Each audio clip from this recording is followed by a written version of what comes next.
રામ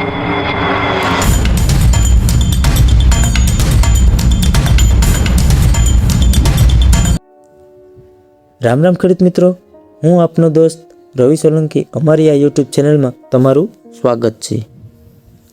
તો મિત્રો, આજે આપણે વાત કરવાના છે કપાસના પાકમાં વૃદ્ધિ વિકાસ માટે શું કરવું જોઈએ તેની। તો હાલમાં ખેડૂત મિત્રો, અત્યારે વરસાદની અમુક જગ્યાએ ખેંચ છે, તો અમુક જગ્યાએ વધારે વરસાદના કારણે પણ આવો પ્રોબ્લેમ થઈ રહ્યો છે। તો સૌથી પહેલાં જ્યાં વધારે વરસાદના કારણે ખેતરમાં સાતી ન ચાલ્યા હોય તેને પહેલાં સાતી હાંકી નાખવા, ને ત્યાર પછી દવામાં તમારે 19-19-19 જે વોટર સોલ્યુબલ આવે છે તે પંપે 100 ગ્રામ નાખી અને તેની સાથે જિબ્રેલિક એસિડ 0.1% આવે છે તે પંપે 30 થી 40 ml નાખી ને ઘાટોથી સ્પ્રે કરી દેવાનું। ને જો તેમાં સૂચ્યા જીવાત હોય તો તેના ભેગી સૂચ્યા જીવાતની દવા પણ મિક્સ કરી અને સ્પ્રે કરવાનો, અને જો સૂચ્યા જીવાત ન હોય તો સૂચ્યા જીવાતની દવા મિક્સ કરવાની જરૂર નથી, ખોટો ખર્ચ ન કરવો। ને ત્યાર પછી જેને વરસાદની ખેસ હોય તો તેને શક્ય હોય તો એક પિયત આપી દેવાનું, ને પિયત આપીને તમારે પણ 100 ગ્રામ 19-19-19 અને તેની સાથે જિબ્રેલિક એસિડ બંને મિક્સ કરીને સ્પ્રે કરી દેવાનું। ને ત્યાર પછી 1 કે 2 દી જાય કે તમારે શક્ય હોય તો ઉરિયા ખાતર થોડું થોડું નાખી દેવાનું।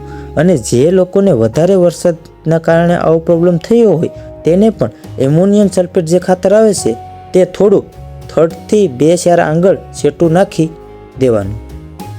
અને જે કપાસ હાવ ઠોઠડો થઈ ગયો હોય તેને દવામાં જોઈએ તો જિબ્રેલિક એસિડ જે 40% આવે છે તે અને તેની સાથે મિક્સ માઇક્રોન્યુટ્રન્સ બંને દવા ભલામણ પ્રમાણે છંટકાવ કરી દેવાનું। અને તમારે ખાતરમાં એમોનિયમ સલ્ફેટ અને તેની સાથે હ્યુમિક પાવડર આવે છે તે મિક્સ કરીને આપી દેવાનું। ને એક વાતનું ધ્યાન રાખવાનું કે જમીનમાં પૂરતો ભેજ હોય ત્યારે જ આપવું, નકર રિઝલ્ટ નહીં મળે, તેનું ખાસ ધ્યાન રાખવું।